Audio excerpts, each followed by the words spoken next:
97.3 Citi FM. Relevant radio, always.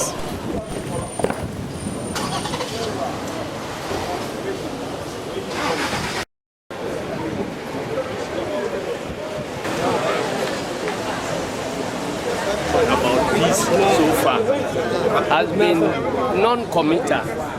There have been two non-committals. They are all conditional.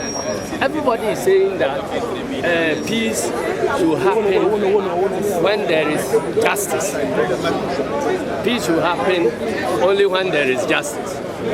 Now, if MPP is saying peace should happen only when there is justice, NDC is saying the same thing, everybody is saying the same thing, then the question you should be asking, everybody has his own standards of justice. And that is why there is the Supreme Court, which issued the standard of justice. So instead of crying that, oh, we are committed to peace, so long as the judgment comes and it follows justice, I do not think that that is the way to go. If people are interested in the peace of this country, they must accept that when it comes to matters of law, it is the Supreme Court that gives the final word. Well, the petitioners believed in the rule of law. That's why they brought their case to the Supreme Court instead of hitting the streets. Whichever judgment the court gives, every citizen of this country is enjoined to abide by it. You may not like it, but you have to respect it and obey it, because that's the way we have all decided to order our affairs. So if the court says that the President John Mahama should stay, we will all accept it and work with it. If the court says that Nana Akufo-Addo should be declared president, we will all support it and work with it.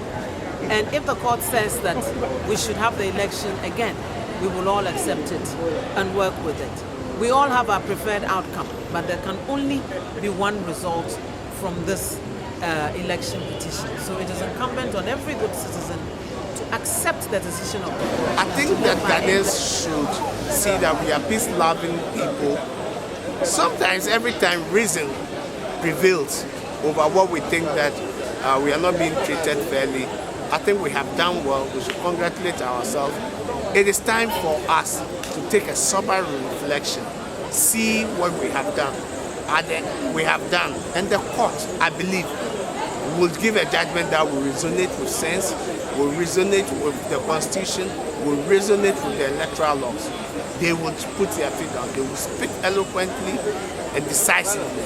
I know the court will do that. Let's take our time. Because we are going to do this for the subsequent years. Unless somebody somewhere says that we will not have constitutional democracy, we are going to have it. Let's lay the precedent for our generations to come after us. That posterity will say that we have done well. We were able to sort out our own differences in court, and at the end of the day, we are together and we want to move this nation forward so that we can attain that standard that everybody one day can have 3 meal squares, everybody can have good transportation, everybody can have good education.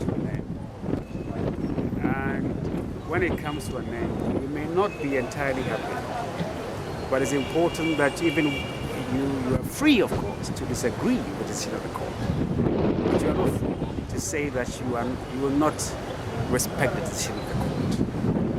But it's also important that the judges themselves also give a decision that will stand the test of time. And I think that will also determine how perhaps easy or otherwise This is the first time we have a case of this magnitude, and if you look at the way the justices have conducted it so far, it is good. And then the way it is being also live on TV has given every Ghanaian opportunity to know what the proceedings is going. What is actually happening is that now people are calling for the acceptance of the verdict, and I also add my voice because Ghana is all that we have, and then whatever verdict that comes from the Supreme Court, all of us should prepare to accept it and then go by it. Because leadership, after all, is about development. If we fight, kill ourselves, we're not going to have development. So I believe that whatever verdict that comes from the Supreme Court, whichever way it goes, all Ghanaians must embrace it.